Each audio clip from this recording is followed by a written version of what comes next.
Okay, well, welcome to Intro to Computer Security, and I'm your professor, Ryan Clements, and today we're going to talk about malicious software. Last week, just as a review, we talked about social engineering, privacy, and anonymity, and all those good things that we need to know as computer security specialists. But now we're going to move into another asset or aspect of computer information security that you need to know about as well, which is malicious software. And a lot of people know what a virus is. You've heard it. You've probably had viruses before. You probably had to clean viruses from your computer. But we're going to go ahead and define the differences between malware. Well, not just malware. Malware is the sum of everything, but propagation methods and payloads. And that's what we're going to talk about and focus on today.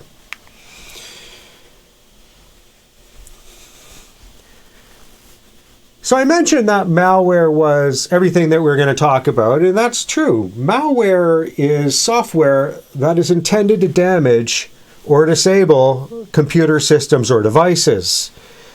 And when a lot of people talk about problems with their computer, they say, I usually got a virus. I have a virus. Or maybe someone even says they had a Trojan or something, or a worm. But that's not really describing exactly what it is. And we're going to go through that.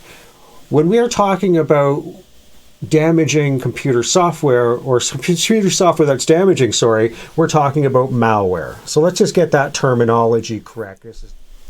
So before we get into that, I want to go back to Mr. Robot. I want to go to a scene that we're going to pick apart a little bit. And so it's a little lengthy, but we're going to come back to it a few times. And you might not understand every term in this video, but my hope is by the end, you should understand what they're talking about when they're referring to the malware terms. And there's some other stuff in there like DDoS attacks and everything that you might not quite understand yet. But in a future class, we're going to pick that apart as well. So without further ado, I'm going to go ahead and start the video.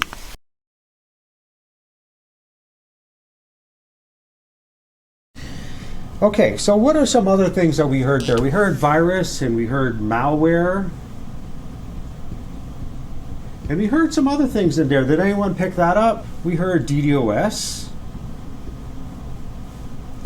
And we heard something else. What else did we hear? We heard rootkit. I don't know if anyone picked up on that. So these are some of the terms that we saw in that video there. And we're going to discuss each one of them so you understand what is what here.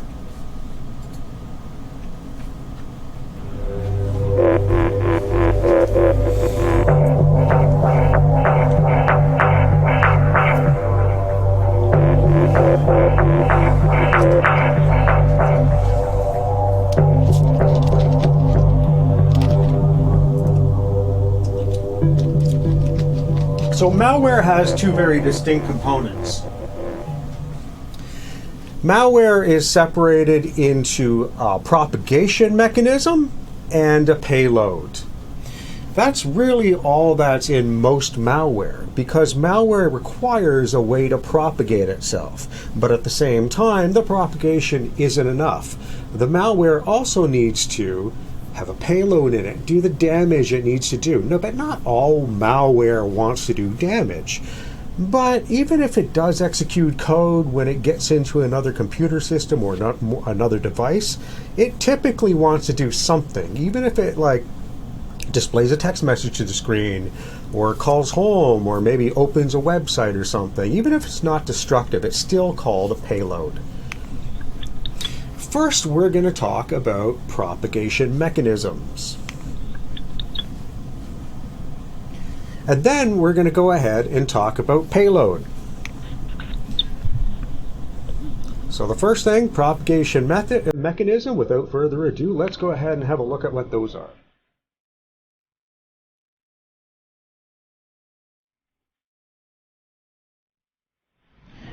What is propagation? Does anyone know what propagation is? Well, if we look in the dictionary, the word propagate is a verb. And it means to cause an organism to multiply by any process of natural reproduction from the parent stock. And that's the dictionary word, obviously, but really what it means is an organism making a child, a baby. And so, as you can see, the screen here we have is from the Clone Wars, and I don't know if any of you are Star Trek fans, but in the Clone Wars we had many different clones. And in the Clone Wars, they were propagating. That's all they were. It's like another word for cloning. Another definition in the dictionary is to reproduce itself, its kind, etc., like an organism does, or to transmit hereditary features or elements to or through offspring. Now, what does that mean? That typically means that the virus, when it replicates itself or propagates itself, it's going to transmit those hereditary features that it had in the virus. It's not going to make up new ways of doing damage to your computer. Typically, it doesn't. There are some new ones on the horizon that morph a little bit, but generally, a virus will transmit its code bit for bit to the new system. Transmitting hereditary features in humans? Well, look at this. I have a great full head of hair, don't I? Well, my father is the same way. Around about 40 or so, he started losing his hair. And at a certain point, he just said, forget it, I'm bicking it, And that's a hereditary feature that's passed down in humans. Or you might have very strong arms, and that's usually a hereditary feature that's passed down from your parents. So that's what a hereditary feature is, and usually when we propagate things, we get those in the next propagation, or the next clone, or the next revision. So what is a biological propagation mechanism? Like, how does an infection propagate to other animals? Well, we have airborne, sneezing, and we all know that. We're in a COVID age right now. That's why I am here and you are comfy behind your desk and we're not in a classroom. So airborne is a way that viruses can propagate. Blood, contaminated blood. We all know that when you go to get your blood taken or whatever, the first thing you're supposed to your parents tell you is make sure you see the needle and they're taking it out of the packaging. They're not reusing a new needle. That would be bad, because if there is a virus or some sort of let's just say a virus on that needle, or and if they use that needle on you, that could now infect you, right? Parasites are another big one. West Nile virus, from mosquitoes. There's a whole slew of viruses that can be transmitted by parasites. And food. Food is a big one too. That romaine lettuce from a couple of years ago. I don't know if some of you were in Barrie a few years ago and you couldn't find romaine lettuce anywhere because it had E. coli in it. So romaine lettuce is a way that viruses and bacteria, in this case, can also propagate. So that's how biological propagation happens. So how does a virus or malware or a worm or any of these things, how do they propagate in digital propagation methods? Well, for malware to spread to other systems, there are three main ways that it can do that. The first one is a virus, and we talked about that in the Mr. Robot, well, we saw that in the Mr. Robot video that they cut off because we got caught for copyright, which I'm going to have to review the YouTube terms on that one to make sure that we stay within the terms and conditions. Okay, so we heard malware on the Mr. Robot video. Viruses. Worms are another way that malware can propagate. Now, I don't think we saw or heard, or we at least didn't list it up here, worms mentioned in that video. But we will talk about them. And then we also have Trojans. And I know Trojan really wasn't in that video at all, but that's another way that that malware can propagate. So we're going to talk about all three, but first we're going to talk about viruses, because I think they're the ones that most people have heard about, and we've probably spread them ourselves without knowing. Okay. Just going to check the chat here.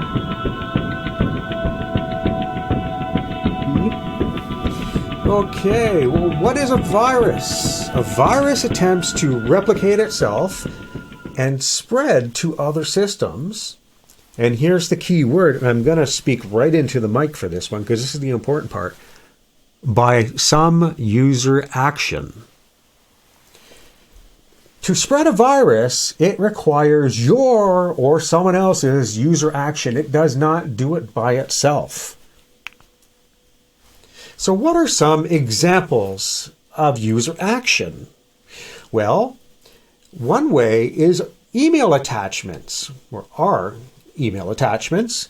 And when you get an email attachment, you usually see it come down in your Outlook or whatever you use, if you use Gmail or whatever the email program you use, and you see a little, a little paperclip there, and you click on the paperclip and it says would you like to download this attachment? And you do. And maybe it might be something .zip.exe, and it looks like it's a zip file, but it's really an exe file. And you go ahead and double click on that thing, and for some reason it just doesn't do anything, or does something really weird, or crashes something. And you go, oh, that was weird, wasn't it? Right? You don't really think much of it. You just hope it wasn't something like a virus or a malware or whatever. But doing that is malware delivered by a propagation mechanism of a virus, because you performed a user action there. You click on that attachment. Therefore, that malware propagated by way of being a virus. What's another way? Well, USB drives, they're using multiple of examples that we're going to talk about here. But for this case, let's say you had something or you found a USB drive on the ground, and this actually happens. And you pick up that USB drive and you go ahead and put it into your computer. Well, that action of inserting that USB drive in your computer is a user action, right? And some USB drives or DVDs can have auto run on it if they're formatted correctly to accept that. So when you put it in the DVD drive, something might automatically run and pop up on you. Now, modern operating systems protect a little bit against that kind of stuff, and they scan things as they go. But still, there are zero-day vulnerabilities and whatnot that you have to be careful of. Also, if there is a file on that USB drive that was a virus, and you plugged it in and ran that exe file, not knowing what it is, that could infect your computer as well, and that would be considered a virus because you performed the user action. Okay. So what is another way? Another way is a very common way that we can get viruses as well, through web links. We click on a web link, and a lot of the times it goes to a place where we didn't intend it to go. And then maybe, if you're unlucky, it might download something automatically. And then you go ahead and click it. Or maybe sometimes it doesn't even have to download. Maybe it's just JavaScript. That can be considered a virus too. It's malware, but you had to perform that user action, right? So that it could typically be considered a virus as well. So malicious websites. Malicious websites are a big one, and I think that kind of encompasses what we just talked about. When you go to a website where you didn't intend to go, or maybe you did intend to go, and then there was just riddled with viruses and pop-ups and all these things. So you click on the pop-up, and by doing that, it redirects you to some other thing that automatically installs a browser plugin or whatnot. There are a lot of different crafty ways that you can get malware from web links and malicious websites. And we're going to talk about a few of those in our application class when we talk about application attacks and cross-site scripting attacks and whatnot. So we'll see some of those. Okay, so we've talked about viruses. The next thing I want to, and that's user action. Remember, that's the important part about those. The next thing we're going to do is talk about worms. And so does anyone know what a worm is? Has anyone ever heard of a worm before? I think I saw a comment there on the YouTube comments there that someone was talking about worms. But instead of using a user action, a worm is a little more crafty. It's a little more intelligent, I guess you should say, because it doesn't require user action. A worm attempts to replicate itself and spread to other systems. And dramatic point where I talk closely into the microphone, because this is the important part. By automatically scanning for vulnerabilities on visible systems and then exploiting that vulnerability to replicate itself to the vulnerable system. So a worm doesn't require your user action to spread from one system to another. A worm will get into the network and then automatically do a port scan and try to figure out what else is on the network there. Do we have Windows servers? Do we have Palo Alto devices? Do we have Cisco devices? Do we have, anything at all? And then what it does is it probably has a list of vulnerabilities that it tries to exploit on each one of these devices to propagate its payload to the next system. And so once a worm is released into the system, if it has 0 day, and what I mean when I say 0 day, I mean vulnerabilities or exploits that have not been patched or might not even be known about yet.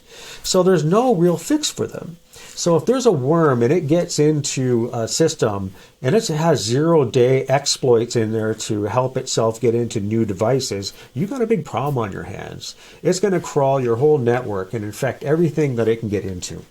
So that's what a worm does. So let's give some examples of worms. Software vulnerabilities are one of the biggest ways that a worm can exploit a system.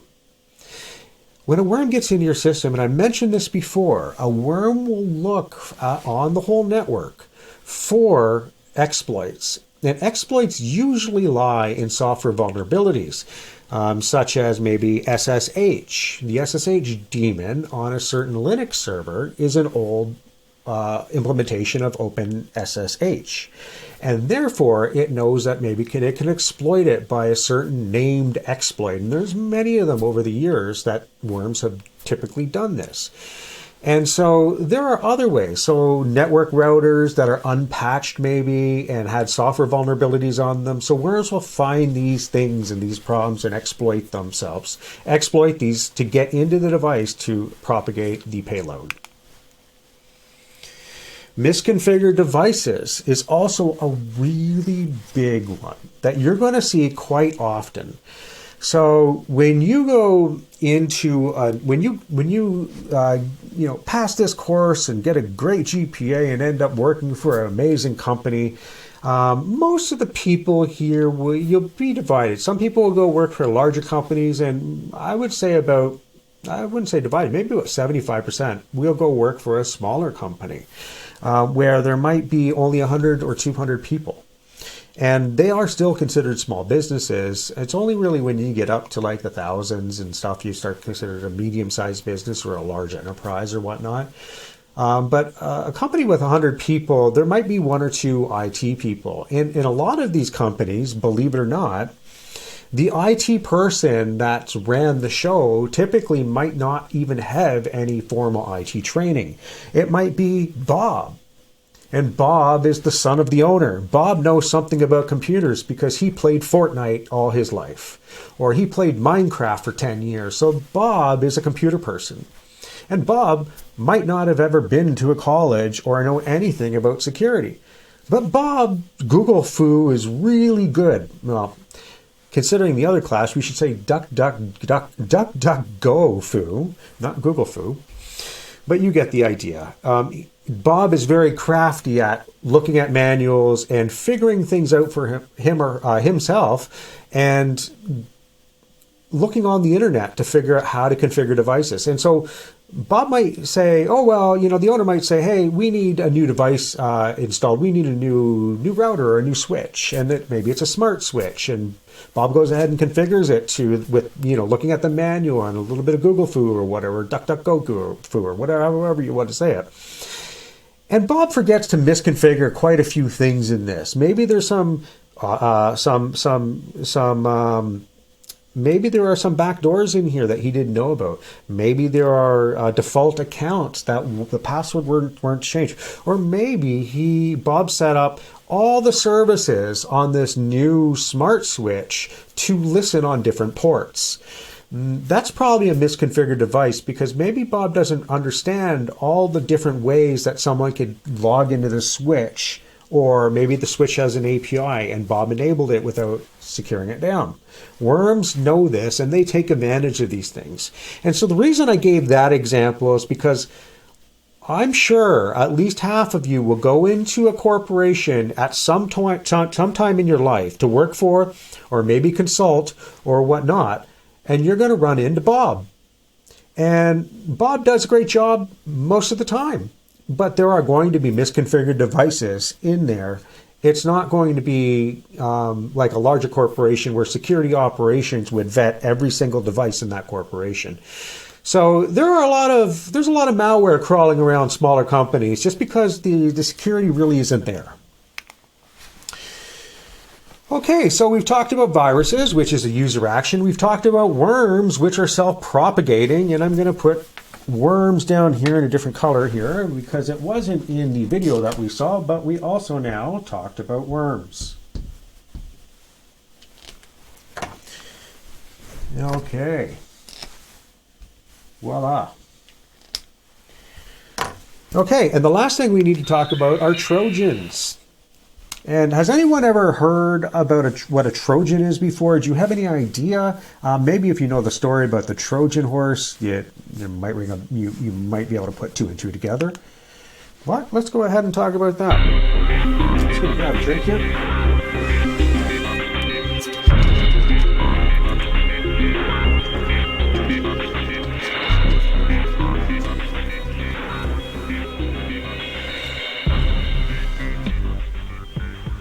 Okay, so just looking at the chat real quick. Okay, so a Trojan is malicious software that hides itself in a legitimate piece of software. And here's the close to the mic one. Tricks the user and allows the malicious payload to install upon execution. And I really should have went really close to the mic when I said it hides itself within a legitimate piece of software. That's the idea of a Trojan. So let me give you an example of this. A good example, and probably the number one, would be, well, actually that's not the number one, but a USB drive is definitely an example of a Trojan because you could ask your friend or someone that you need a certain piece of software. And that person could give you that software on a USB drive unknowingly that that software is infected with malware. And it has a propagation method of a Trojan. So what that means is you have, let's say, Microsoft Office or whatever, and you shouldn't do this, but I'm just saying, I'm telling you how this happens. Someone would give you a version of Microsoft Office and they say, don't worry, here it is on the USB drive. It will work if you plug it in. And you go ahead and you plug it in on your computer and it pops up and installs its Microsoft Office. Wonderful, right? And you start doing your homework. But then you start realizing something's weird with my computer. Well, what happened was unknowingly from your friend probably as well, that on that version of Microsoft Office that he or she gave you, there was malware in there hiding itself within Microsoft Office. And when you installed the Microsoft Office suite from this USB drive, it went ahead and executed the payload, and the payload, or well, it propagated to your computer, and then the payload moved into your computer and infected your computer now. So that's an example of a Trojan. You can get Trojans on USBs. You can get Trojans on this next thing we're going to talk about as well. But the reason I put USB here is because this actually happens. And you can go back and Google all these different stories that in some big conventions like tech conventions and stuff, some hacker or some threat actor, I should say, will buy thousands of USB drives or USB jump drives or however you want to whatever you want to call them. And they might not be very big, maybe only 4 gigs or something like that. But the threat actor will go ahead and put a Trojan. It looks like a legitimate piece of software on, or maybe could even be a virus, but typically it's a piece of software that someone's going to try to install. on all of these USB drives, and then just takes all these thousands in their pocket and just starts tossing them around at the convention. And so they're just kind of on the ground. And people during the tech convention will come and look, and they see a USB drive on the ground. They look around and they're like, whoa, okay. And they pick it up. And maybe during the course of the whole convention, there's 100 USB drives that are now in pockets of people that are probably going to take them back to their laptops and execute the program, especially if it says something like Microsoft Word. Maybe they wanted a copy of it, and who knows? It could be any program. But when they run that program, it had malware installed inside of it. And that's the Trojan, right? It's installing itself into a legitimate piece of software. The biggest place where we typically see Trojans are BitTorrents. And we've all used them. And so you got to be very careful on these sites that even something that is not like illegal or anything, like anything that's pirated, usually has malware in it in some fashion. Even if the user looks trusted and this and that, and there's a lot of comments and whatnot and a lot of shares, typically there's malware in it. You just might not see it, right? Good malware is not going to alert you that it's on your computer unless that's what it's trying to do. But most malware will try to hide itself, so you might not even know it's in there.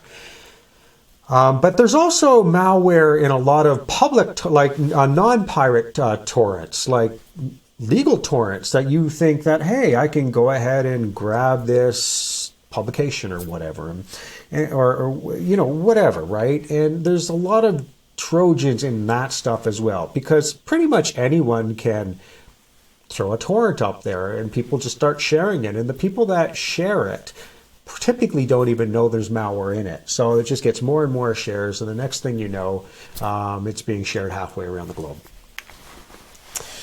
Okay, so we talked about viruses, we talked about worms, and now we talked about Trojans.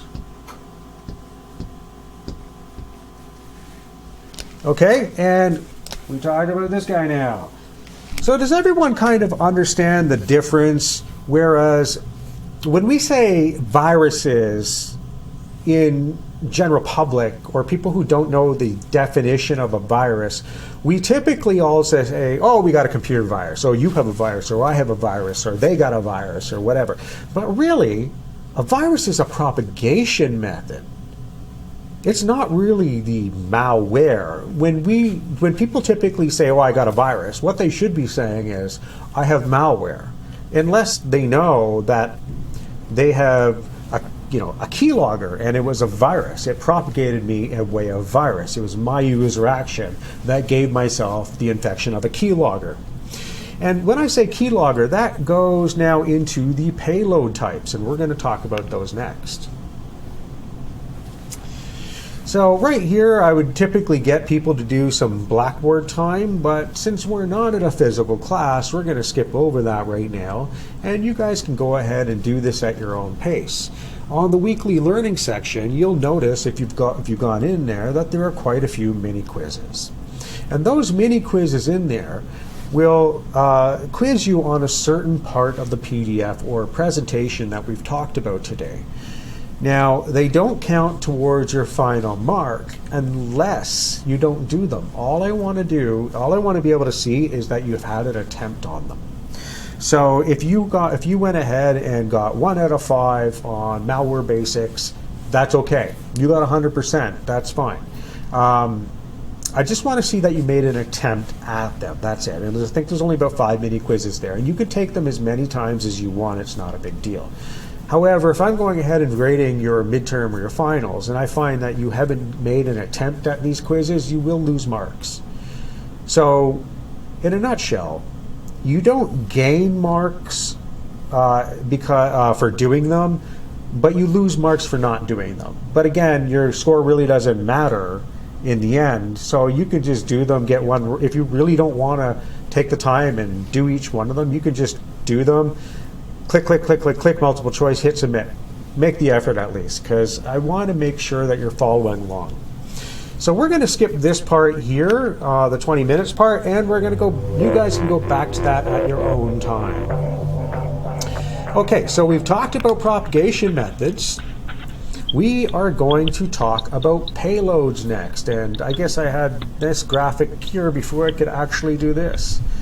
So now I really don't need that graphic anymore because we've written them all here.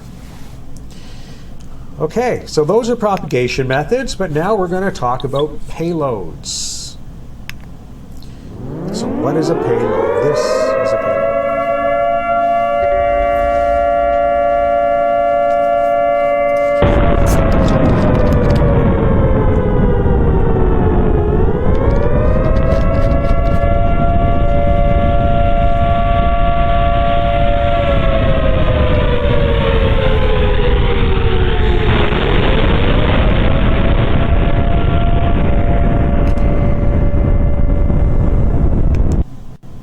Okay, that was pretty destructive, but that's typically what a payload is.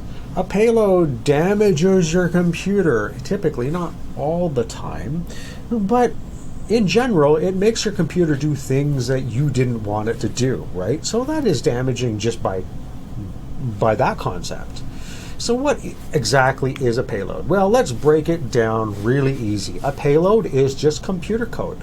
Just like the propagation mechanisms are computer code, someone actually sat there and programmed the logic to do the propagation method. Someone actually programmed the logic to do the computer code. I mean, so the payload. And so that's all it is, really. And it typically performs a malicious action. So what are types of payloads? Well, one type of payload is spyware. And I'm sure we've all heard about spyware before. Well, what are examples of spyware? Well, examples can be something like a keylogger. So if you're typing on a computer, every key that you type is being sent over the internet, or maybe even a LAN, to a threat actor or someone who's monitoring your device and what you're doing. As you can see, that typically is not a really good idea for you, because that infringes on your privacy. And we talked about privacy in the previous class, and I told you why privacy matters. Well, there's two ways that keyloggers you typically come up against keyloggers. Number one is the malicious keylogger that you install in ways of Trojan, virus, or a worm that gets on your computer and sends your passwords and everything that you're typing to somewhere around the world, to a threat actor. And the second place we find that we come up against keyloggers in the IT world are when they don't really have a malicious intent, but they're more about protecting the company. So most computers that you will go into, they will have some in a corporation. If the IT department, if it's big enough, the IT department will monitor your actions on their computers. And a lot of the times they might have keyloggers or some way of monitoring what you're doing on a computer at all times. Now, they don't do this because they're trying to be nosy. They do this to protect themselves, probably from other problems they've had in the past, and maybe their risk department and their SecOps department has put monitors on people's computers. Now, not all companies do this, but a lot of them do. And you just got to be, you have to understand that could be something that you're up against. So when you sit down at a corporate computer, please make sure you just do corporate stuff. Don't browse YouTube and this and that, because most of the time they're capturing those links, they're capturing your keystrokes, and you could get yourself in hot water sometimes. Keyloggers log all the strokes and actions of the user. We've already talked about that. And it sends to the remote attacker. They also, spyware in general, not just keyloggers, can take control of your camera and your mic. That is pretty, that infringes on your privacy quite a bit. So what I typically tell people is when you are not using your camera on your laptop, Because if you look at your laptop, look all the way up to the top, right in the middle, guaranteed you probably have a little pinhole camera there. Take a piece of tape, duct tape, electrical tape, or whatever, and cover it. I cover every one of my cameras except the one that you're looking at right now. And that's typically off or has a cap on at all times when I'm not recording. Just because I don't trust every computer to be completely clean of all spyware, and you never know when you have it. So typically, if your laptop is open all the time or you're not using that webcam, cover it up. There's also things that you can buy on Amazon and whatnot, a really cool cover that you can slide back and forth, and I know a lot of the newer laptops are coming standard with those. I know mine does, but not all of them do. So just make sure you understand that could be a possible way that you could be spied on. Another thing is your mic, right? Make sure that you disable your mic in system settings if you are not using it on a day-to-day basis.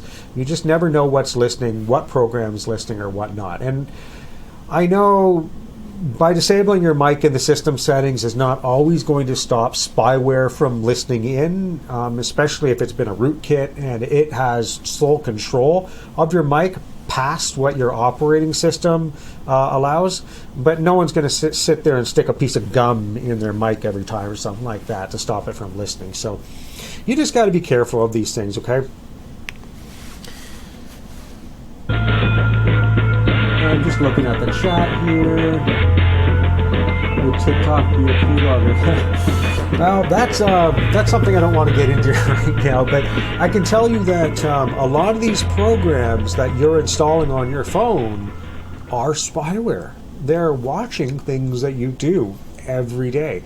And spyware just isn't, think about it, spyware is just not keylogger. Spyware is not just mic and camera. Spyware is anything that infringes on your privacy.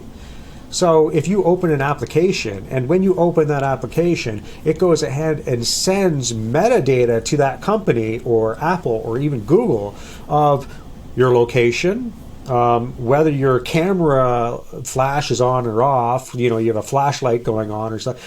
It could probe your phone and gather all this data and send it to the third party. That, to me, is also spyware. So every time you install a new app on your phone, really do your research and think, is this just like a novelty app that I'm never going to use? Because novelty apps are usually the ones that are really bad with that.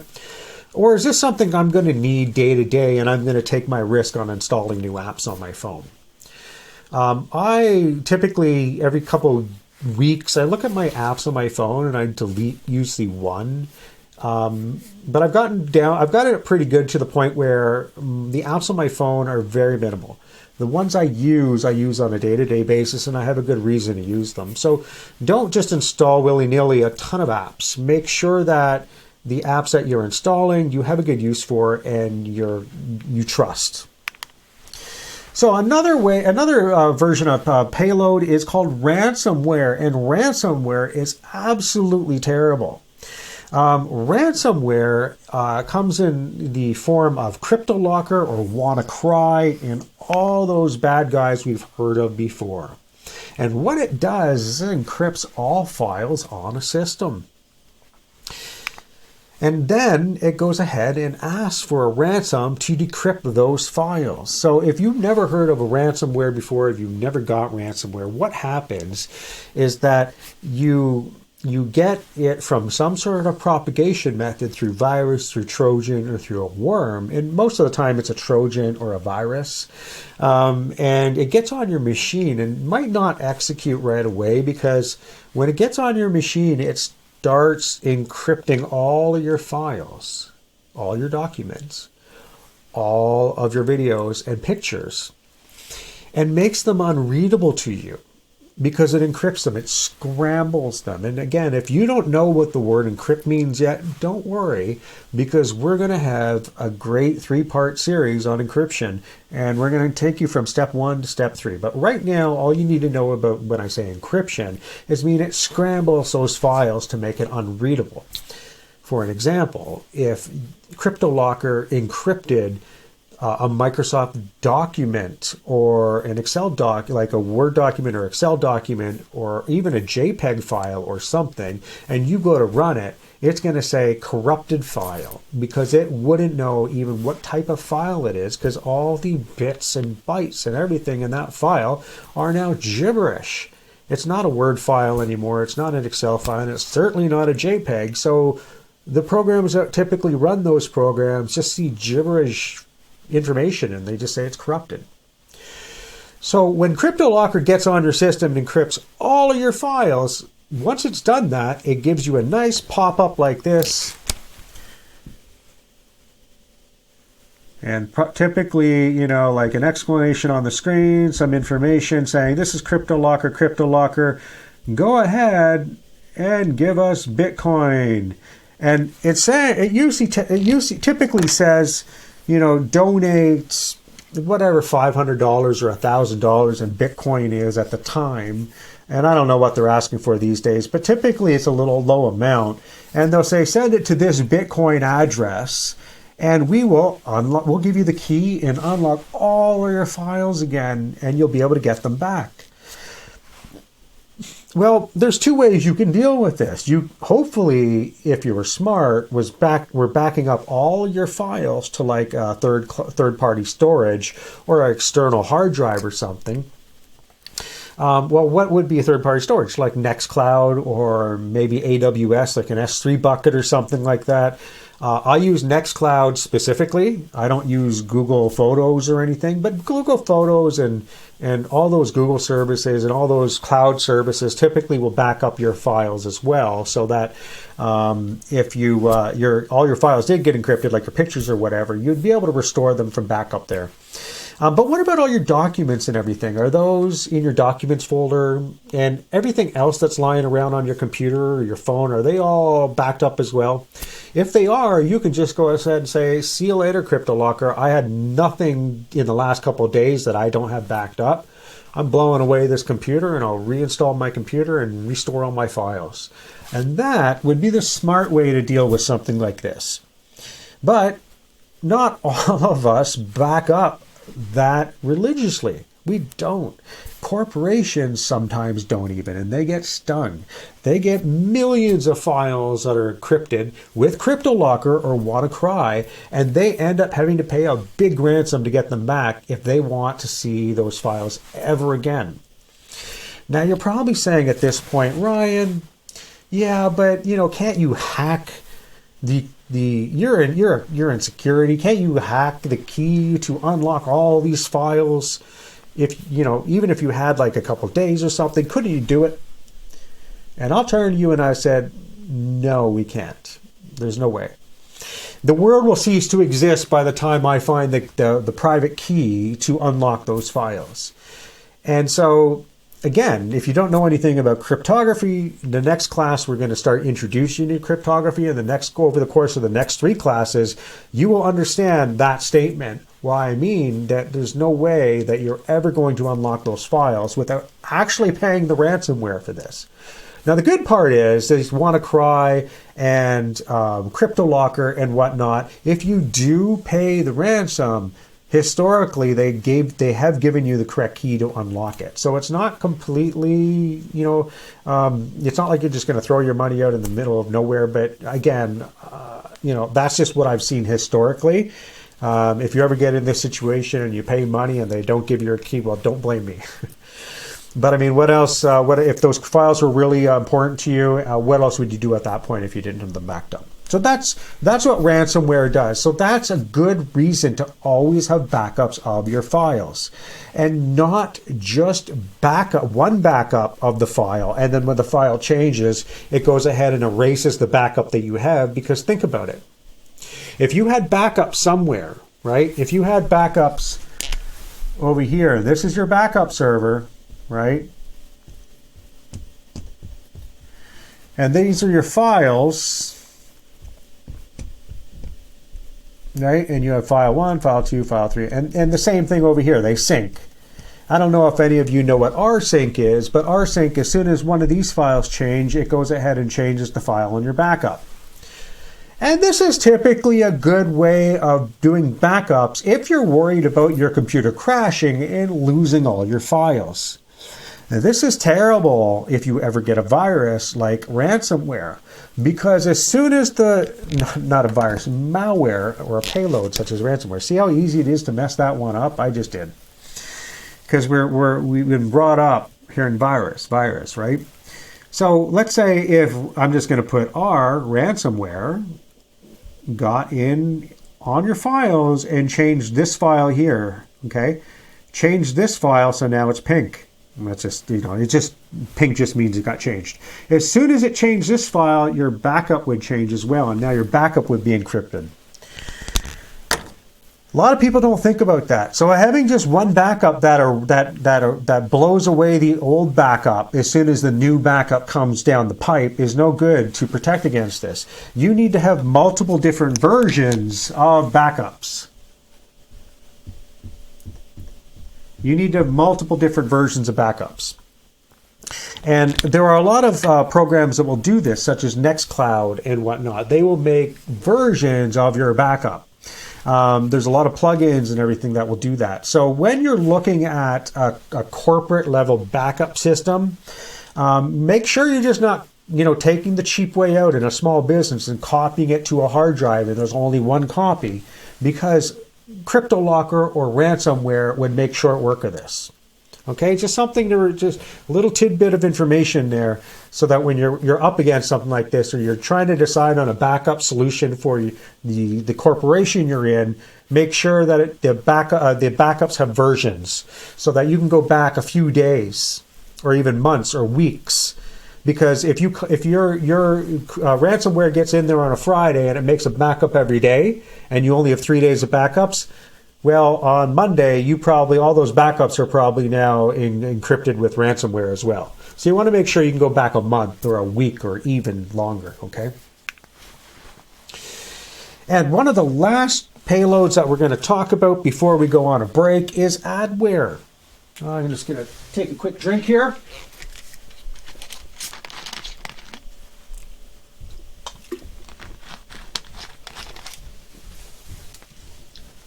Okay, what is adware? Well, adware is pretty simple. I don't think it takes a lot of explaining. We've all seen it. It displays advertisements on your phone or your PC where typically you don't want those advertisements. And a lot of people can argue these days, a lot of those free games that you download, my pin is straight near my pin. A lot of those free games that you download have a lot of ads in them. So are they adware? Well, they are legitimate pieces of software, and you do know that you're going to be served ads for playing those games or using that program. So it's kind of a hazy line. I would say no. Adware on a payload for malware is typically delivered using a propagation method, and you didn't request a certain program to be serving you ads, right? It's malware inside your system.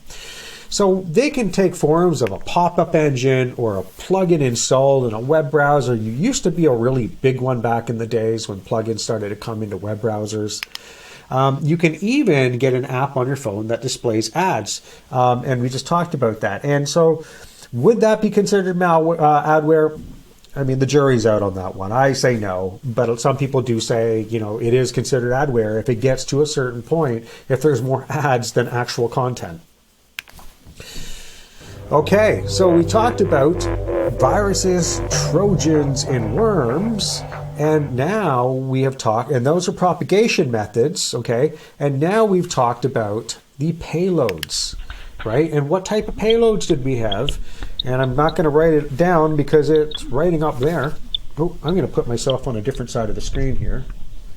I didn't realize I was covering that up. Okay, spyware, adware, and ransomware. Viruses, Trojans, and worms. And I hope you guys understand the different concepts there.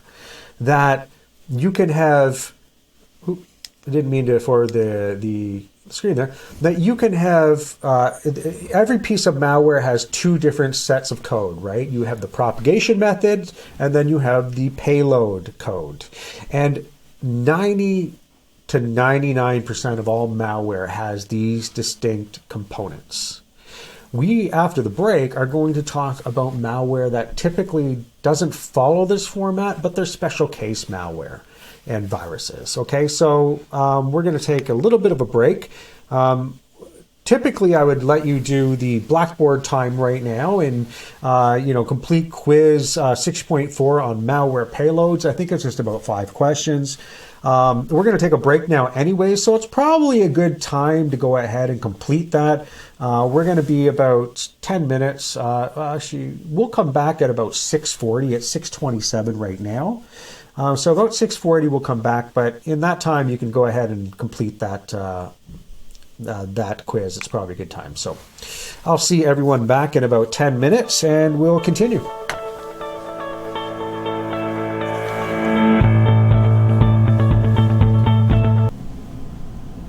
Excellent. That's great. Thank you. Okay. So, I'm going to move myself again. Put myself up here. So the next thing we need to talk about, and just a little bit of a review before we took a little bit of a break, we talked about the different types of malware. We talked about the propagation mechanisms, and we talked about the payloads.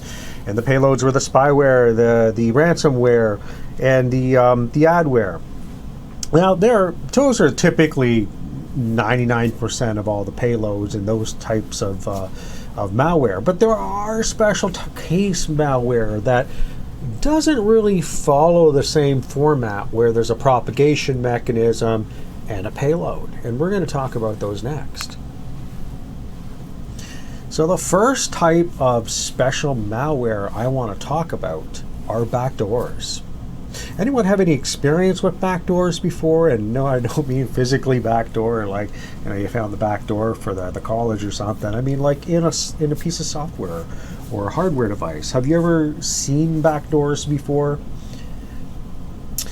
Well, what backdoors are typically, they can be hard-coded accounts. So if you've ever got a new device, such as maybe some of the old routers or maybe a piece of software you got from a third party, typically they can have hard-coded accounts in there already set up. Default passwords are another type of backdoor that threat actors know about and will abuse and exploit if you don't change default passwords. For an example, many years ago, my dad got a router. He set it up, and he was so proud that he set up his new router.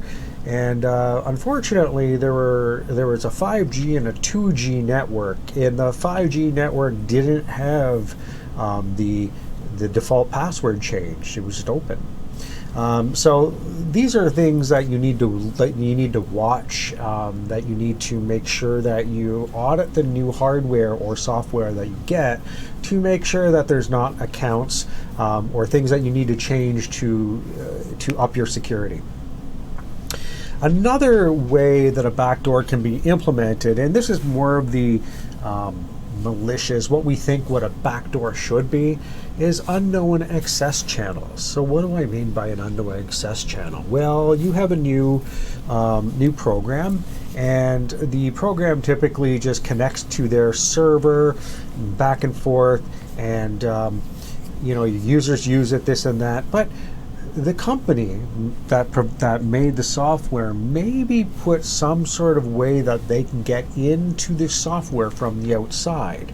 Maybe the software calls home, automatically opens up a secure channel, and then they can remote in without you knowing. Typically, a software asks you if you would like this person to take control of this program or your computer when that happens, but not all the time. And so that is considered a backdoor because it's an unknown access channel, and maybe they didn't even tell you that it exists until you realize that it exists, and they used it once. So you got to be very careful about new software devices that go in your network, because there could be unknown access channels that you don't know about, open on some port, or maybe not even on a port. Maybe it calls out and then makes the connection and punches a hole in your firewall like that way. Okay, so there's a lot of different ways that these access channels can get into your computer or through your network or through your firewall and you don't even have to open a port for them. Okay, another piece of special case malware are logic bombs, and this is something that really people don't have a lot of experience with yet, so we're going to go through it. Logic bombs typically don't have a propagation mechanism. They're programmed by someone or something, but they execute when conditions are met, such as a date time reached, or the file contents, or the such. You can also use logic bombs with the API call results. So what do I mean? What's an example? Well, the example I like to give is, let's say Bob worked for a company, and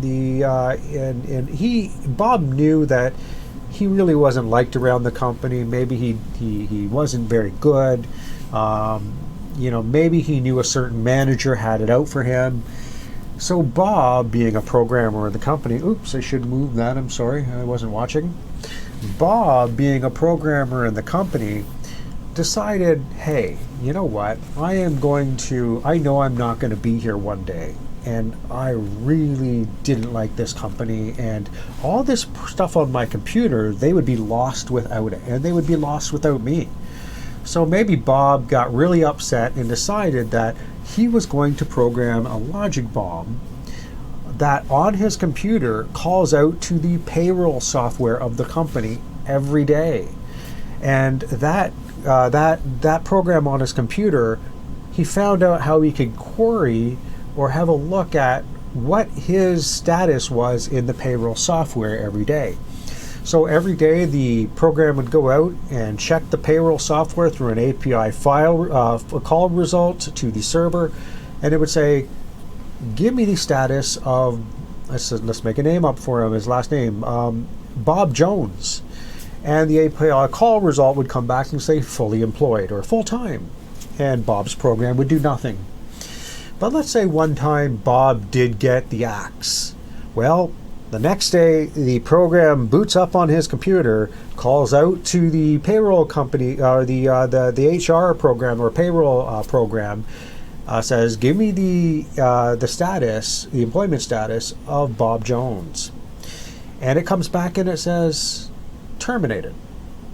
Well, Bob's program goes crazy, and now the logic in his program deletes everything on his computer, or maybe even encrypts it even worse, or zeros it out or whatever, or does these malicious actions that Bob know that wanted to happen when he didn't work at that company anymore.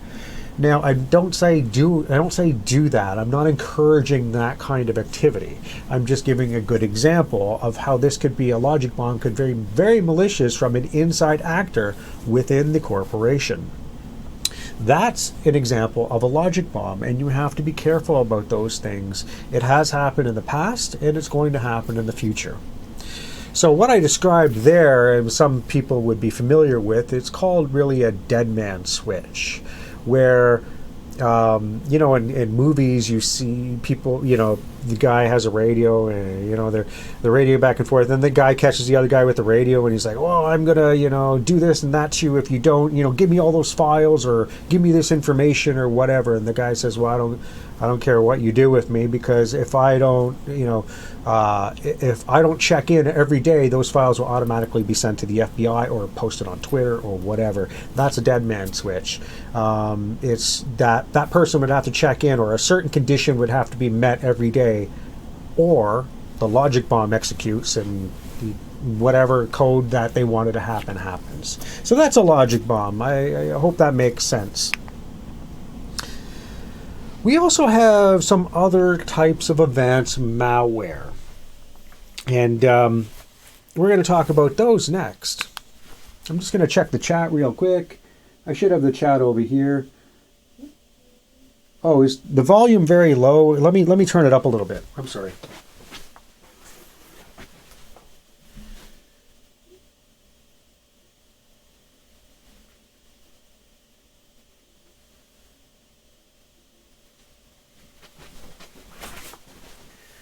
Is that any better? Is the volume better now? I hope it is. Okay, so we're going to talk about the special case malware. And the first type of special case malware we're going to talk about is the infamous rootkit. Now, I'm typically, well, historically, you probably all have heard about rootkits before. And they, you've heard that they're bad and this and that. And let me tell you, they are terrible. They are the worst thing that you can get in your system because it really is an advanced piece of malware. It gains root level access to your system by exploiting a misconfiguration, bug, or flaw. And then what it can do is once it gains root level access and replaces a lot of your system files, it can go ahead and execute any payload it wants once it has complete control over your system. Now, what do I mean by root level access? Does anyone know what I mean by root level access? Like, I'm just going to watch the chat for a sec. Well, root level access means that you can gain administrator access in the Windows world. So in Windows, we call that the admin or the administrator. I'm just going to go, what am I? Nice N. I'm just going to put a min for short there. And in the Linux world or Nix world, we call that super user root. And so a rootkit just means the super user. That's what it means. So in the Windows world, it really should be called a min kit, but it's not. It's just called a rootkit. But that's what it's trying to get. It's trying to get administrator level access on your computer, or root level access if you're part of the Nix world. And in the Windows world, we really call it root as well when we're talking about computer engineering terms or software terms. But again, you'll see it presented to you as the administrator in Windows. And basically, once it has that access, it can do anything it wants. And the way it does this, it gets this access.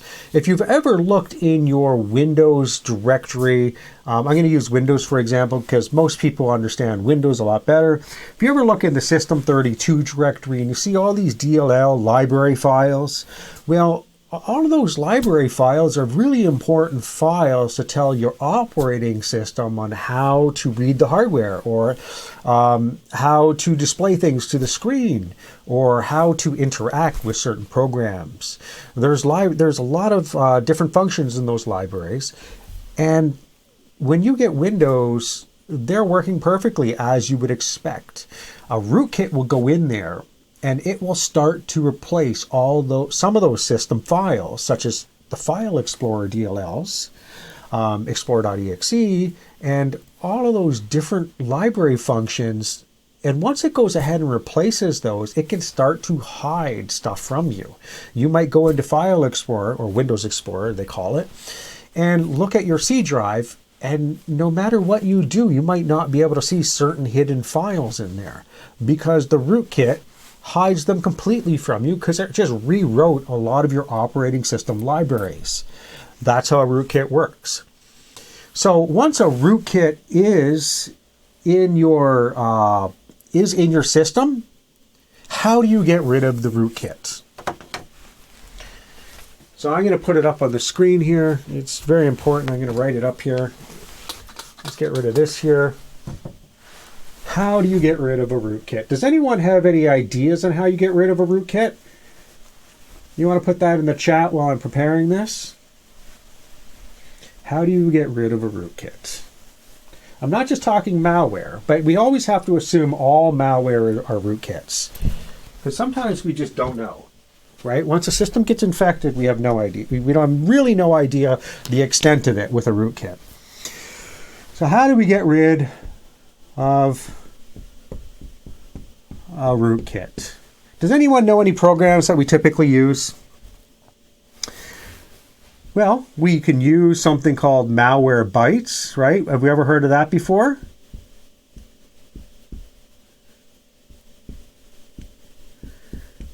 This has historically been the nerd way of getting rid of rootkits in the past. It has varying results. We really don't want to depend on this fully. Because rootkits are rather smart. Remember I told you that they go ahead and replace system DLL files in Windows? And so in Linux, they would go ahead and replace your library files as well, but they're obviously in a different spot. If you know Linux, I'm pretty sure you know where they are. And so once it's gone ahead and replaced all those programs and library files to hide itself, how would you actually ever know if you got rid of it 100%? If the Malwarebytes was on your, or any different rootkit remover, and I'm just using Malwarebytes because it's one of the most popular ones out there that we've historically used for the years, how would Malwarebytes know it got all of the rootkit if the rootkit went ahead and defended itself by replacing library files already? Malwarebytes would be kind of blind, or anything that's trying to clean your computer, since it's depending on those libraries, and you're running programs right now to remove all the files that were infected on your computers, but it can't see all the files because the rootkit already did its damage. How would you ever say that's removed fully? Well, the answer is you can't. And I think I've seen it in chat. Yes, very good. And I just got to go a little closer to see what your name was. Jamie, reinstall everything. You need to reinstall your computer. If you ever get a rootkit and you know it's a rootkit, I don't care if you scanned your computer and you found a virus. You still have to delete, you still have to know 100%, you still have to wipe everything, reinstall, and start from fresh. Yes, you can back up your files.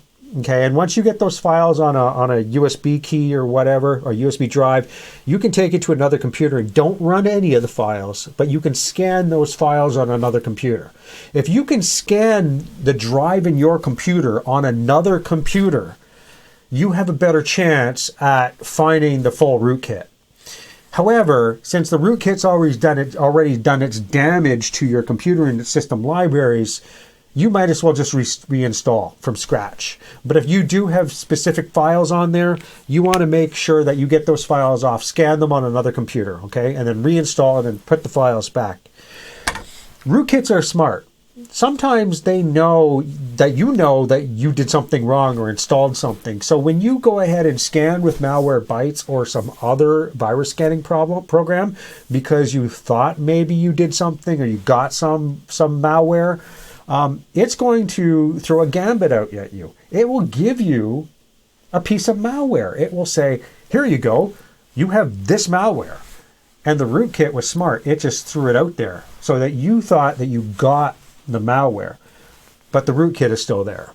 Okay, it tricked you. It made you feel better because you got something. It said you removed it from the system, but you really didn't. There's actually a parent program still there. So if you ever get malware, the best thing to do, and especially if you're in a corporation, you take that computer, you wipe it, you reinstall, and you scan the files that are important and put them back on. Never, never, never depend or think that you ever got the full rootkit. Guaranteed you didn't. Okay, so I went off on a little bit of a tangent there, but I think that these tidbits are very important to your career. This typically what I just talked about isn't on the exam, but those are important things that juniors never, the IT people that don't have a lot of experience don't really think about. Okay, they think they just scan it and away they go. You're going to have a bad time. Okay, so always, always, always put your tinfoil hat on. Think that the attacker is still in the system. Wipe the system and start over. The next thing we're going to talk about are polymorphic viruses. And what are polymorphic viruses? They're a special type of malware. They encrypt themselves. So if you think about malware and virus scanners or malware scanners, they scan your system and look for certain signatures on your computer or on your hard drive or whatever you're scanning. And so they will typically look all through all of your thousands of files on your computer or on your device and look for certain, they're called signatures or checksums or hashes. And don't worry if you don't know what a hash is or a checksum or anything like that yet. In our next few classes in cryptography, by the time you're done, you'll know exactly what a hash is or what a message digest is or what a checksum is. And typically those are all the same terms for the same thing. But why am I mentioning that is because malware scanners, they typically look for certain message digests or hash codes or checksums on your computer to say if that's a virus or not, or a malware or not, or if that's malicious. Polymorphic viruses know this, and to stop that from happening, polymorphic viruses encrypt themselves. They make themselves a whole bunch of gibberish. And they only decrypt themselves when they're executed or want to propagate or do something malicious. They change their signatures by using new keys every time that they propagate to a new system. So one polymorphic virus would not have the same signature as the next polymorphic virus that infects a new system. It changes every time it reinfects. Now, it doesn't change the payload. It still does the same thing. But since a new key is used every time it encrypts itself, the program that makes these signatures for this virus, the signatures change each time, and the malware scanner gets confused because it's looking for a certain signature. But if the signature changed, then it doesn't really know if that's malware or not, or even the same thing that was on this. So they're pretty advanced. Another special case malware that we need to talk about, or advanced malware actually, is armored viruses. And an armored virus, they take a different approach at tricking malware scanners. They defeat reverse engineering. So you could say polymorphic viruses do the same thing since they encrypt themselves. If they encrypt themselves, then the malware program or scanner needs to decrypt them to reverse engineer. But let's say the malware program does find out how to decrypt it, because a lot of them do, and they find the program code. The program code, has a whole bunch of if statements, for statements, loop statements. And I know you guys aren't programmers, that's fine. But in program code, we have certain logic that it has to follow. And malware scanners will look for signatures, but they're also going to look, if they can't really figure out what the program does, or the signature doesn't match to something that they already know, it's going to take a little bit of a deeper look into this program. And it's going to try to reverse engineer what the program is supposed to do. So if the scanner goes in there and reverse engineers this malware and realizes that that this malware is supposed to format your hard drive, or it has some propagation code in there or something, then it's going to flag it as being malware. And it's going to probably calculate that signature and re-upload it to the cloud, and so other people can take advantage of that signature, knowing that it is malware as well. But armored viruses know this, and malware programs are very crafty. So instead of just making normal computer code that this malware scanner can go in there and reverse engineer and try to figure out what that piece of malware is doing, they use obfuscated code, okay? Whereas what I mean by that is that they try to trick the malware scanner to say, no, I'm not trying to format this guy's hard drive. I'm going to show a picture of really cool cats, and that's what I do. And it typically doesn't really work like that specifically. It's not going to show you a picture of cats. But what I mean is, it throws the malware scanner off when it's trying to decipher what this program is doing. It makes it jump over here and then makes it jump back here and then loads this part of memory. And after a while, the malware scanner is like, okay, I don't know what this is doing. I've gone through the code quite a few times on different iterations, and it doesn't look like it's doing anything malicious. So that's what an armored virus is. It stops reverse engineering, or at least tries to, and wastes a lot of the malware scanner's time trying to reverse engineer something like a piece of malware. And the end goal is it says, no, I'm not malware, I'm not malicious. Move on, please. These aren't the droids you're looking for. And the malware scanner can't sit there for hours and hours and hours holding this file up. So it's just like, okay, fine. All right, it gives up after a while. All of this is to hide the real intent of the payload, is what I've been trying to say here. So that's an arm.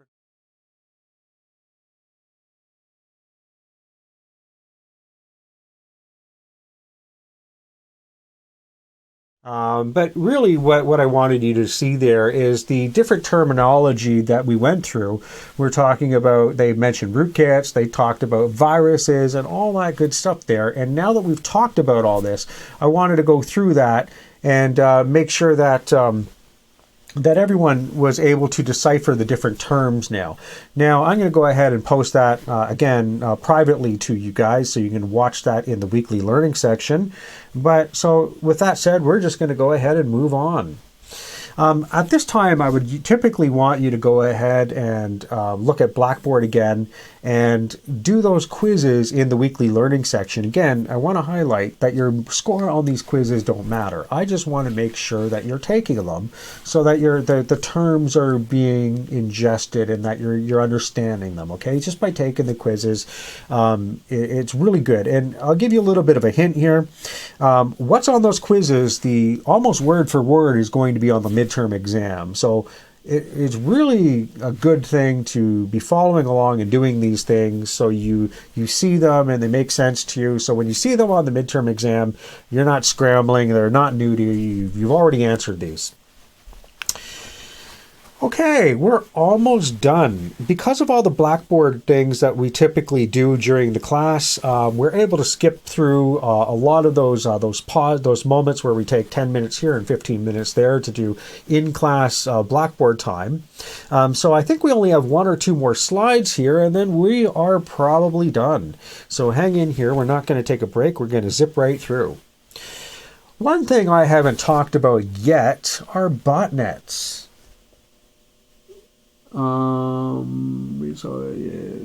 Okay, just reading the chat there. Botnets are something that we haven't talked about yet. And what are botnets? Well, this is very important, actually. Botnets are groups of infected computers. I'm going to put myself down here. There you go. And so how do these botnets even start? How do they even happen? How do they all get put together? We're going to explore that in a second. But what I want you to understand is that these botnets are all controlled by the attacker. So you can have a group of 1 million computers all controlled by the attacker. And these computers can be all over the world. They don't just need to be in one region.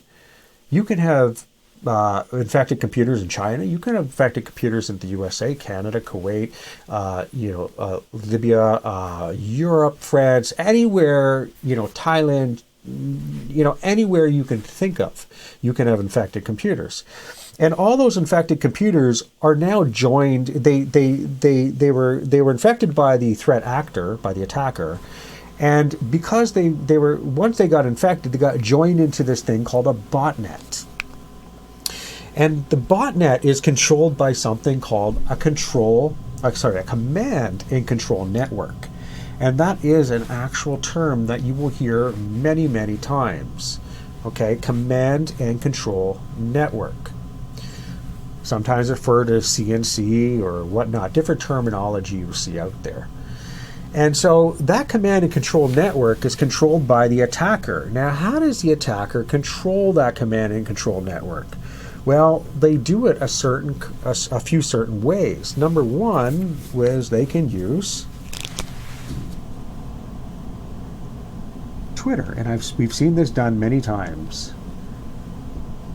Command and control networks can be controlled by Twitter.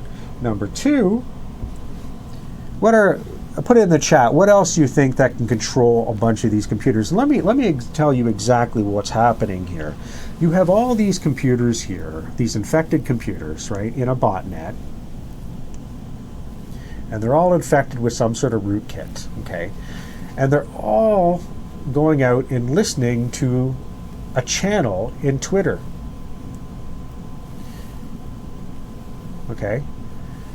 And so they're listening to a certain channel, and that channel is controlled by the attacker. The attacker can issue any types of commands back to these infected computers, and they're waiting for commands. And so when the attacker goes and issues a command to any of these infected computers, they go ahead and execute the command that the attacker wanted. And so what types of attacks could the attacker do with some sort of botnet that he or she controls? Well, and we're going to get back to different ways that the attacker control using the command and control network. But what are some things that the attacker can do? Attacker can execute a DDoS attack. And again, if you don't know what a DDoS attack is, don't fret, because we are going to be talking about that in this class, well, in this course. Attackers can also do Bitcoin mining. This has been a big one lately.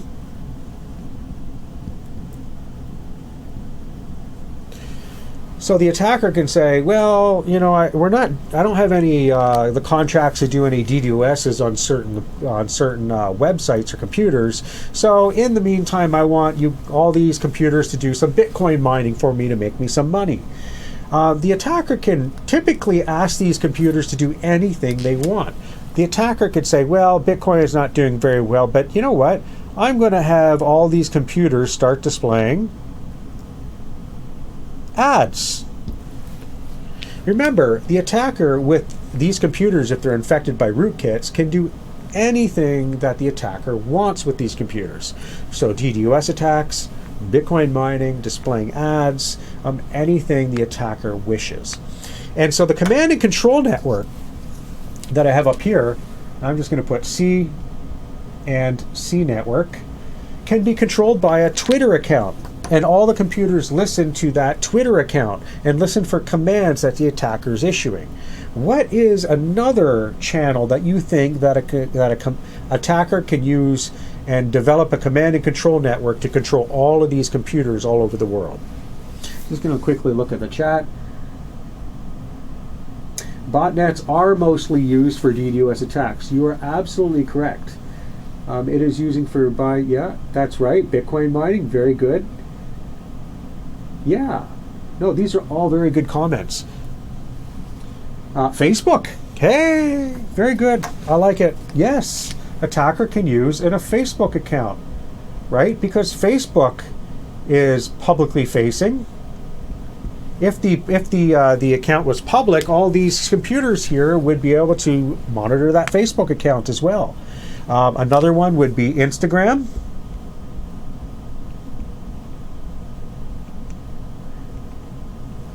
And that's a pretty sorry R, isn't it? Okay, well, good enough. You know what Instagram is. Insta.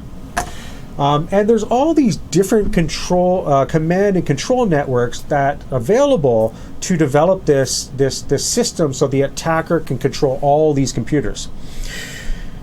One thing I want you to understand is the attacker just doesn't use this. They just wouldn't use this, and they just wouldn't use this or any other methods. They would use a combination of all of them. And why is that? Well, you think you're an attacker and you've gone through the process of developing malware and getting it infected on many people's computers. Maybe 1 million computers are in your botnet. You don't want the authorities to find out that you're on a certain Twitter account or even Twitter and take down your account, and all these computers can no longer be issued commands anymore, right? You don't want a Facebook account to be taken down, right? And then you wouldn't be able to control these computers anymore. the attacker is going to use many multiple avenues to control these computers. There might be 50 or 60 or 80, 100 Twitter accounts in there that are just sitting dormant waiting for these computers querying. And so there's multiple different ways that these computers would be listening for commands. So if the authorities took down one or two of them, typically they continue to operate. Okay, and so right now I would go ahead and make you do some more Blackboard time. There's a quiz on botnets, really short one. I think it's only 4 or 5 questions or something like that. And that's very important as well. You're going to see a lot of those questions on the midterm exam. And that is it. That's it. We are done. That was a pretty short class, and typically it should be a lot longer, but a lot of that Blackboard time and stuff, I'm going to let you guys do that on your own time. I don't think it would be good on a stream to pause every 15 or for 15 minutes, like 4 or 5 times through the class. So go ahead, make sure you do those exams, read through the PDF. There's a lot of stuff on the PDF that I don't talk about in here that is very important stuff as well. You want to make sure that you dive in and that you understand a lot of that stuff. And understanding these terms and concepts and how all this stuff works together is going to be pretty critical for your career, especially command and control networks. Remember that one, if anything, because when you're talking to other people in security, or you're looking at CVEs and whatnot, and they talk about a command and control network, you're going to want to know and remember what that means. There are many different there's even publicly so one thing I want to highlight, and I'm going to take a step back here. There was a SolarWinds attack, and some of you might have noticed it or not. You probably heard about it if you listen to CNN. They probably highlighted it for a few days. It was a SolarWinds attack against a company named Orion, and SolarWinds is a monitoring program used by the U.S. government, by Microsoft, by, I think it was Apple too, I don't know. It was a huge list, like military, everything. A lot of big companies depended on SolarWinds monitoring software. Well, it got hacked, and they're saying it was by the Russians. I don't know myself one way or the other, but there's a lot of evidence that was pointing towards that this is a Russian state actor attack on the USA and US entities and corporations. It was probably one of the biggest attacks and hacks in the last 10 years. And this just happened a few months ago. I think it was even last month, actually. So you might, if you're interested in that, go ahead and Google the SolarWinds attack. There's probably some YouTube videos explaining how that worked as well, if you're really interested. It was really crafty, and they used a command and control network as well, but they didn't use any public systems like this, like Twitter, Facebook, or Instagram. They created their own command and control network with their own DNS system. Even the URL was encoded. It was really sophisticated stuff. And they malware experts and people reverse engineered how they encoded these URLs. And once you take a step back, and we all had a look at how sophisticated this attack was on many different levels, it was just really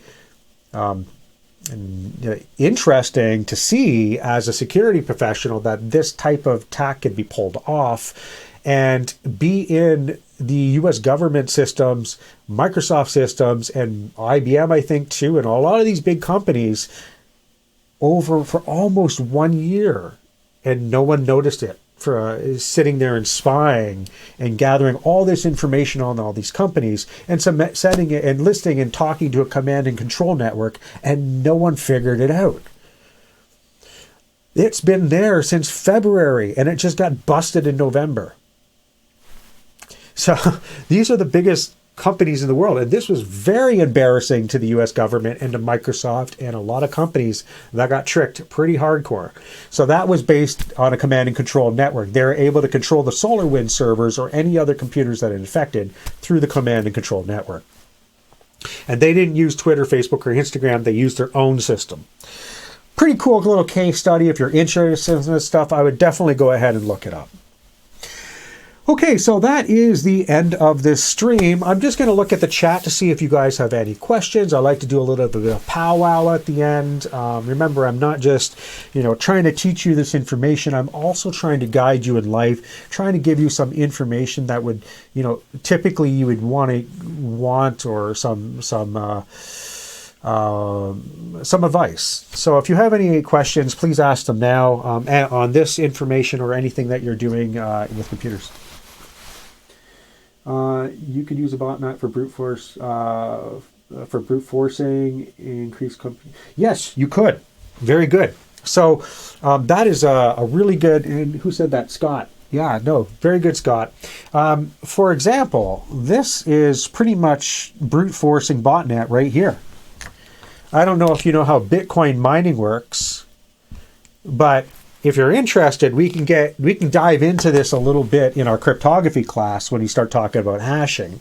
Bitcoin mining is all based on cryptography, and so this, if the rootkit and the control and command network was able to put all these computers to start doing some Bitcoin mining, it could divvy up the work and send a different pieces of work to all the computers inside the botnet. And what that is typically called is a Bitcoin pool. You're divvying up a lot of work that's very complex for one computer, but a lot easier for multiple GPUs or millions of GPUs trying to find the same result. And so, one computer would take forever, but if you got a million computers doing it, and each one has a certain chunk to try to solve and send all the results back to the attacker or wherever, they could possibly mine Bitcoins pretty fast and by themselves, probably without a pool, because they've now made their own pool. That is something that we've seen in the past.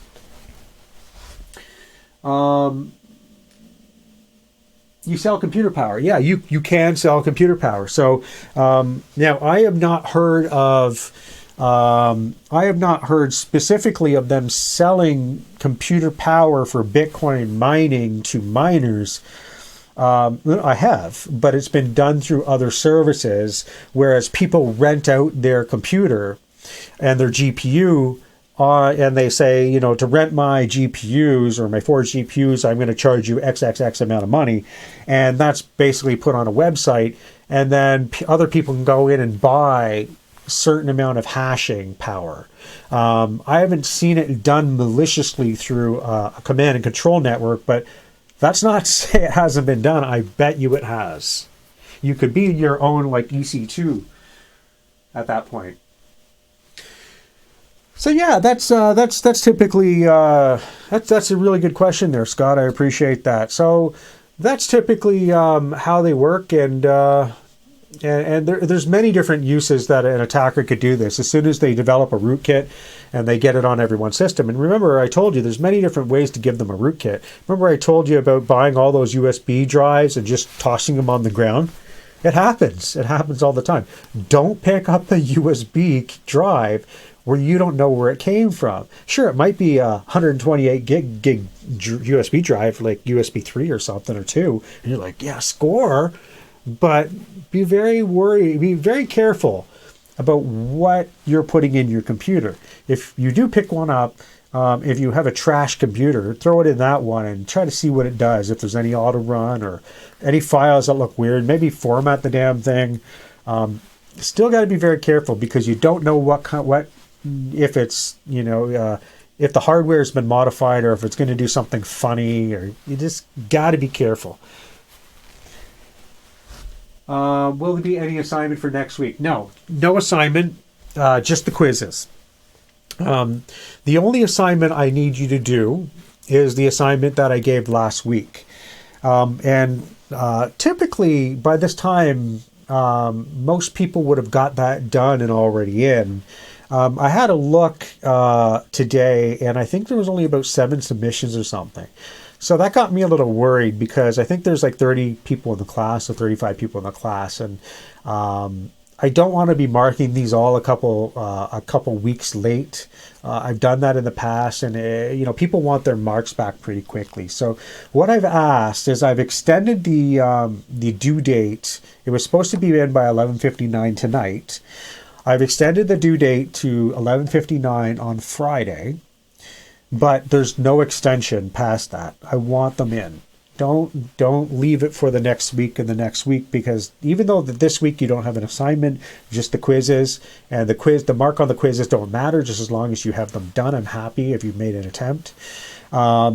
Next week there will be an assignment, and the cryptography assignments are a little more engaging. You have to have the red-blue system. You have to have Kali installed. You have to do some hands-on stuff.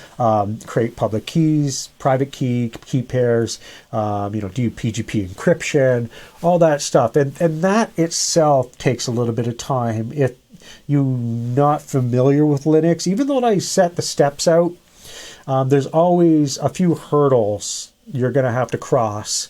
And a lot of students get hung up and they rack their brains for a few hours on something really small, which is good because you're getting Linux experience and cryptography experience. But sometimes it chews up a lot of your time. So you don't want to be doing that assignment from last week and getting into the new assignments, and people just start falling behind. So that's what I'm asking. Please get the assignment in by Friday, 11:59. You make me happy. I can mark them on the weekend. I put in the announcement, so it's fair now. If I receive them on the Saturday or Sunday, I'm not accepting them. Okay, so please get that one in. Okay, I think that's it. There's no more chat questions there. So I'm going to go ahead and wrap this one up. Thank you very much again for joining my stream. And I'm sorry that it was about 15 minutes late there. Again, I spent an hour before trying to get everything all set up, and there was just some issues, and I started pulling my hair out. I don't have much to pull out, but I did. So next week I will start at about 3:30 and make sure I get that stream 100% and try it and try it before the stream starts, and we're going to start on time. Okay. I'm just going to check the chat one more time. Nope, still nothing in the chat. So thank you very much, everyone, for joining me, and I'm going to go ahead and stop the stream now, and we'll see you next week. Email me if you have any questions.